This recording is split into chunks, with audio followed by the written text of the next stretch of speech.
Maintenant, pour aller conquérir ton problème, une fois que tu as repris le contrôle de toi-même, il va falloir identifier ton pourquoi. Pourquoi tu dois impérativement conquérir la solution à ce problème? On a défini hier pourquoi c'est un problème. Maintenant, il faut définir aujourd'hui pourquoi tu dois répondre à ce problème de manière positive, de manière constructive. Pourquoi tu dois le résolver?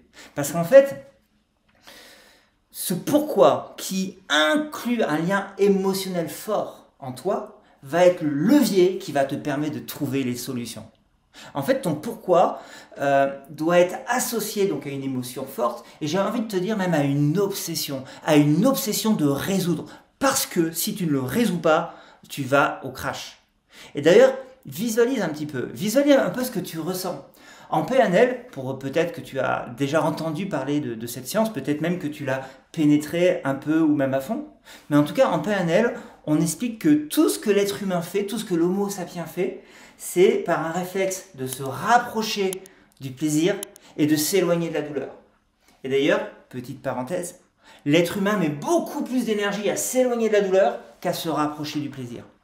Et puisqu'on est là à vouloir se rapprocher du plaisir et à s'éloigner de la douleur, c'est instinctif, c'est notre fonctionnement interne de notre corps qui fonctionne comme ça. J'ai envie de te proposer de visualiser quelles sont toutes les choses positives qui vont t'arriver quand tu auras résolu ce problème, quand tu l'auras solutionné. Visualise-le, imagine ces choses positives qui vont pénétrer dans ta vie quand tu auras trouvé la solution à ce problème.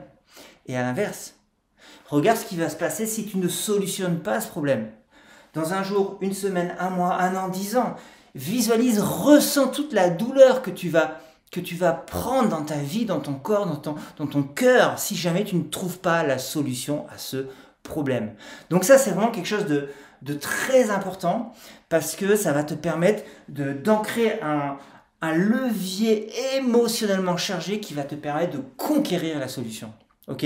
Donc, quel est ton pourquoi? Identifie-le clairement, charge-le en émotion et vois-le au sens positif. Qu'est-ce qui se passe si jamais tu résous le problème? Au sens ultra négatif, qu'est-ce qui se passe si jamais justement je ne le résous pas?